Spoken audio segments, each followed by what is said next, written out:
mina väga näiteks naudin neid väljakutseid just, et kogu see vaheldusrikkus ja et tegelikult sa ei tea, mida järgmine nädal toob, kuhu sa satud, me satume sellistesse kohtadesse, kus inimesed ei käi ja tegelikult see töö on väga huvitav. Kõik see teoreetiline osa, aga need treeningud, kui see töö ise, eks muidugi nädal aega ühte seina värvida võib-olla ei ole nii põnev, aga tegelikult see on põnev.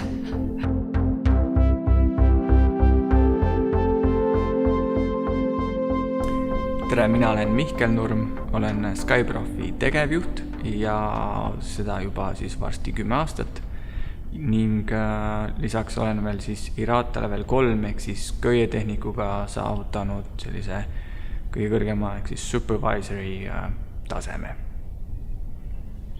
Mina olen Annika Kedelauk, olen siin ettevõttes alpinist ja juba peaaegu 3 aastat ja olen IRATA level 2 köietehnik, mis on siis edasi jõudnud tase.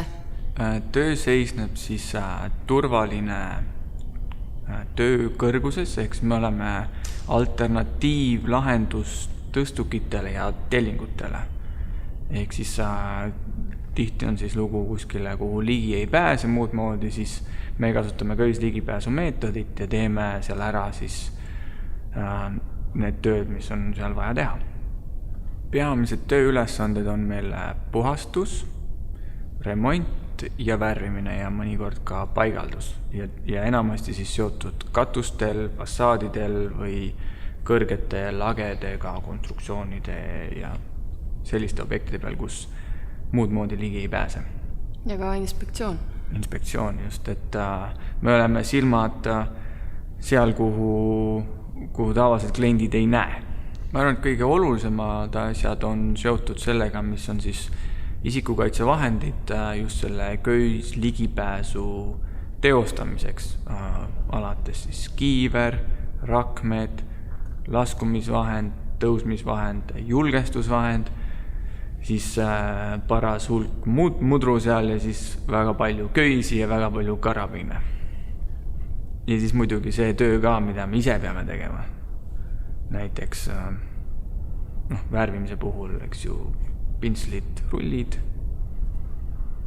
Ja vahest me isegi teeme niimoodi, et me üritame ise mitte sinna kõrgusesse ronida, sest kõrgtööd ja kõige esimene reegel on see, et ära tee kõrgtöid, sest see on ohtlik. Või kui on võimalus, siis mitte teha. Ehk siis kasutame ka, ma ei tea, teleskoopvarast või mingit muud lahendust, et üldse see töö samamoodi ära teha. Tööpäev algab eelmisel päeval? Jah, tööpäev algab meil tegelikult juba eelmisel päeval. Ehk siis meie töös on väga palju vaja teha ettevalmistust. Suuresti meie töö sisaldab just selle riskide maandamise ja tööturvalisuse tagamisega. Ehk siis tööd on vaja analüüsida, ettevalmistada, analüüsi all mõeldes riskianalüüs ja põhjalik ettevalmistus on hästi oluline.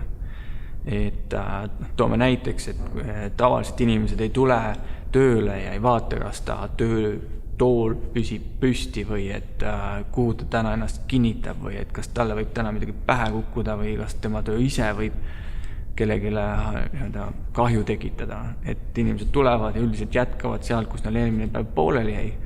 Siis meie tööpäev algab kõigepealt sellega, et kuhu on vaja minna, mis on seal vaja teha, kuidas me sinna üldse ligi pääseme, mis on selle jaoks vaja, palju köisi, mis on see meetod, kus on olemas ankrupunktid, kuhu me ennast kinni saame panna ja kuidas me tagame selle, et kolmandad isikud viga ei saaks. Et siis vastavalt selle pakitakse kõik varustus kokku, sõidetakse objektile ja siis objektil tehakse uuesti objekti vaatlus ja see tähendab seda, et siis tuleb objektil turvalisus tagada inimestele, meeskond arutab läbi oma tööplaani, viiakse köied ülesse, pannakse need paika, siis toimub töö teostamine, siis toimub töö fikseerimine, ehk siis tuleb ka tellijale või kliendile näidata, et mida me siis tegime, sest tema silmad sinna tihti ei ulatu ja siis on jälle kõik asjad kokku pakkida ja pärast siis sellest tööst teha raport. See töö on väga liikuv on kindlasti vaja head füüsilist vormi, et terve päev tuleb ikkagi veeta õues. Heas vormis peab olema igal juhul, et see on kõige tähtsam. Et vanus ei loe, et on siin väga erineva vanusega inimesi, aga just see, et kui vastupidav ja tugev on su füüsiline vorm. Meeskond on väga oluline. Meeskond on sellepärast just oluline, et esiteks tegelikult sinu tervis ja elu sõltub väga palju teisest inimesest, et kui peaks midagi sinuga juhtuma, mingisugune risk realiseerub, siis peab olema see teine inimene võimeline sind aitama, et tal peab olema piisavalt kompetents ja oskused, ettevalmistus selleks, et sind aidata. Ja see on, sellele vahest vaadatakse mööda ja küsitakse ka tellijate poolt, et aga miks teil on vaja 2 inimest saata, see on nii lihtne töö, siis me peamegi alati seda selgitama, et võib-olla ongi vahest, et ainult üks inimene teeb tööd ja teine nagu abistab või juhendab teda või annab asju kätte või sätib köisi, siis sellegi poolest, et isegi kui see teine inimene ei tee mitte midagi, ta peab seal olema, juhus kui midagi juhtub. Meeskond, vahel on need ülesanded näiteks jagatud, et keegi tegeleb köitega, keegi valmistab ette värvi, kui mul läheb värvimistööks ja peab ikkagi väga usaldama seda inimest, kes näiteks nende köitega tegeleb. Et üldiselt me paneme kõik ise endale üles, aga on ka selliseid situatsioone, kus keegi teine näiteks teeb seda. Ja kui seda inimest ei usalda, siis sinna kõige peale ega ei taha minna. Meil neid ameteid tegelikult on päris mitu, näiteks üks kõige laialdasemalt kokkuvõttes on siis kas puhas, remonditud või värvitud pind. Ja see on siis seotud kas katusega või fassaadiga. Mõned näited, eks ju, on meil seotud tööstuslikud korstnad on üks kõige tüüpilisem ja parem näide, et me võime võtta kultuurikatla korsten, kus oli vaja tellised renoveerida, uus katus panna, turvavõrk panna, ülemiste korsten, betoon remontida, uus värvikiht peale panna. Praegu tegutseme Kadakas, kus on Kadaka suur 120-meetrine korsten. Samamoodi kogu betooni remont, platvormide vahetus, uued redelid, uus värvikiht ja veel sellised näiteks piksekaitse ja lennuohutusasjade paigaldus, et tihti me ka paigaldame või eemaldame mingeid asju. Lisaks veel Annika peamiselt tegeleb aknapesu.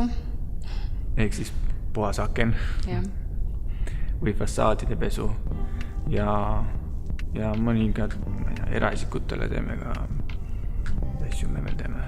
Rennipuhastust. Ja katuse mingid siuksed kiiremondid ja sellised asjad.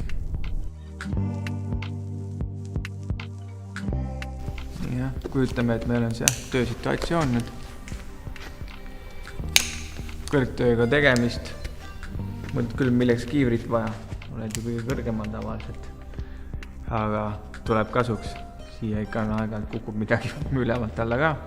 Ja pöörlingutel kõndimine siis on võimalik ka ennast ära lüüa. Aga mis meil on seljas, on kõige tähtsam asi, on õiged töörakmed, mis peavad siis vastama just kõrgtööde standardile, et ei saa igat suvalist ehitusrakmeid kuskilt poest võtta. Ja mida mugavamad on rakmed, seda rohkem neid kasutatakse, seda efektiivsem on töö ja sellepärast me kasutame kõik nagu siis viimase peal või kõige paremat varustust, mis turul saadaval on. Et siin on Petzl, mis on Prantsuse firma, mis on siis praegu kõige tuntum oma mugavuse ja innovaatilisuse poole pealt. Muidugi on teisi veel. Siis kõigepealt on muidugi alla laskuma kuidagi, sest meie töö eripära ongi see, et lähed üles ja siis laskud alla. Kui tõstukide tellingud on nii, et liiguvad alt üles, me liigume üle alt alla. Selleks on olemas siis selline laskumisvahend ja kõik asjad käivad täpselt oma õigesse kohta, et meil ei saa suvalisse kohta panna. Köis käib siia sisse. Siis teine teine väga oluline asi on julgestusvahend, ehk siis kõrgtööd käib alati 2 köie pealt. Et üks on see, mis on töököis ja teine on siis see tagavaraköis, mis tähendab seda, et kui juhtub midagi, siis sul on teine veel. Nagu langevarjuritel on ka varu langevari, muidu ühega nagu, kui ühega midagi juhtub, siis on teine variant olemas. See siis tuleb ka alati siia kinni panna ja jälle üks selline väga mugav vahend, mida saab lihtsasti köie peale panna ja ära võtta. Jälle kõige viimane mudel tavaliselt, mida saad on alati meil kasutuses. Ja siis on igast muud sellist mudru, mis on väga oluline, on siis köie pealt üles ja alla liikumiseks, on selline köiehaarats, mis on käsihaarats ja siis on siin karabin ja jalaahas. Ja need on ka siis tegelikult suhteliselt pidevas kasutuses, kui on vaja üles alla liikuda ja kuskil lööda. Lisaks on siin veel mõned köie otsad, mis on siia kinnitatud siis erinevate sõlmedega. Neid on siis näiteks vaja selleks, et ikkagi on vaja ennast kuhugi kinni panna ja siis oled julgestuses. Ja lisaks vastavalt tööle tuleb ju kõik tööriistad kuhugi panna. Just. Need on ka su enda küljes. Siis on kott selle jaoks, kus peavad tööriistad olema ja kõik tööriistad peavad veel enda küljes kinni olema, sest kui selle maha kukub, siis see võib kellelegi augu pähe kukkuda. Selles ametis on kõige olulisem just see tööoskus ise, ehk siis see näiteks värvimine, krohvimine, keevitus või see füüsiline töö teostamise oskus on see, mis on esmaselt vaja. See, mis on kõik seotud köisligipääsuga, siis need oskused on siin lihtsamini juurde õpetatavad, sest meil on olemas oma treeningsaal, meil on olemas oma koolitaja, me koolitame ka inimesi väljaspoolt, et meil on ka siis kliendid, kes käivad meie juures ennast koolitamas, et inimesed küsivad, et mis on see kõige kõrgem mägi, mis sa roninud oled. Aga nagu meie nimi ka Skyprof ütleb, et see on spetsialistid kõrgustes, siis sellest, et keegi on kaljuronija või mägimatkaja antud valdkonnas kasu ei ole, sest inimesed ei telli meid ronima, vaid reaalset tööd lahendama. Et sellele inimesele endal peabki meeldima see, et ta teeb väljas tööd, et see ongi väljakutsuv, et see ongi füüsiline, et need inimesed, kes meil on ise üsna sportlikud ja teevad sellist, nendele meeldib füüsiline pingutus, et nad tunnevad sellest rahuldust, et nad seda teha saavad. Koolitused, mida ettevõte pakub, on enamasti seotud just selle köisligipääsu ja kõrgtööde koolitustega, ja siin on veel meil erinevad tasemed, et me pakume rahvusvahelise sertifikaadiga koolitusi, mis tähendab seda, et siis seda sertifikaati on võimalik ka mujal riikides näidata ja seda aktsepteeritakse seal. Siis on sellised lühemad 1-2 päevalised kas köisligipääs või lihtsalt töö kõrgustes, mastidel ja redelitel. Ja siis me koolitame inimesi ka selle tööprotsesside elluviimises. IRATA, et me kasutame seda terminit tihti just sellepärast, et see on rahvusvaheliselt kõige tunnustatum organisatsioon, mis tegeleb siis just köisligipääsu tehnikate koolitamisega ja seal neil on väga põhjalik juhend, kuidas seda turvaliselt teha. Ja neil on siis ka süsteem tehtud, et on 3 taset, level 1, level 2, level 3. Level 1 tähendab siis seda, et tänavalt võib tulla inimene ja öelda, et ta pole eluses köisi näinudki ja siis talle tehakse selgeks, kuidas köide peal, kuidas rakmeid ja köisi turvaliselt kasutada ja nende peal liikuda. Siis on aasta aega tuleb teha praktikat, koguda siis oma logiraamatusse tunde ja siis võib minna järgmisele tasemele, mis tähendab üldiselt 5-6 päeva koolitust. Sellele lisandub veel eksam lõpus. Lisaks on väga oluline ainult see, et eksamid tuleb andma veel kolmas isik välisriigist, kes ongi eksaminaator ja keda nagu ei huvita see, kas see inimene saab läbi või ei saa, tema vaatab, et inimene peab oskama neid oskusi. Ja siis pärast seda, kui on level 2 saavutatud, tuleb uuesti aasta aega praktilist tööd teha, tunde oma logiraamatusse kirja panna, kui need tunnid saavad täis, siis saab minna level 3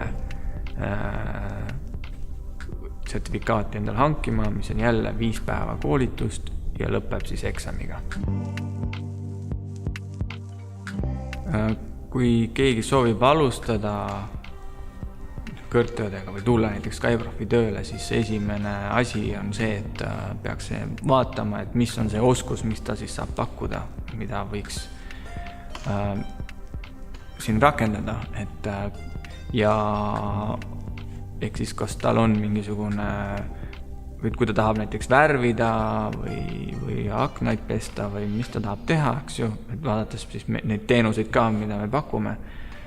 See töö sobib ka näiteks üliõpilastele, kuna meil on ettevõttes mitu üliõpilast, kuna ongi graafiku alusel ja siin saab kombineerida.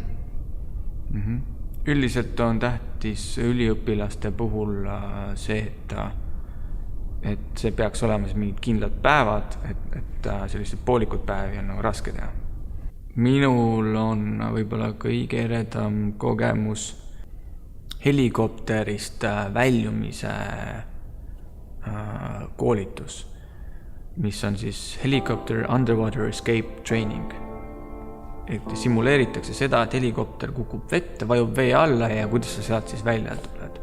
Ehk siis reaalselt ongi niisugune kabiin, istud sinna sisse, oled traksidega kinni, siis see lastakse vee alla, keeratakse tagurpidi, siis pead nagu akna eest ära lükkama ja sealt välja ujuma. Et sellised praktilised koolitused. Mina näiteks käisin kevadel Norras tööl, siis ilm oli väga vahelduv. Et üks päev viskad kõik riided seljast, et T-särgi veel tööd, aknad on väga mustad.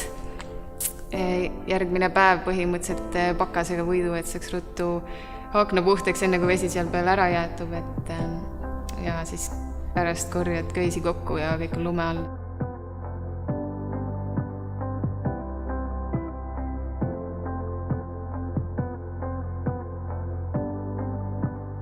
Vaata ka teisi tööjutte meie YouTube'i kanalil ning kliki telli või subscribe ja näe meie kõige uuemaid videosid esimesena.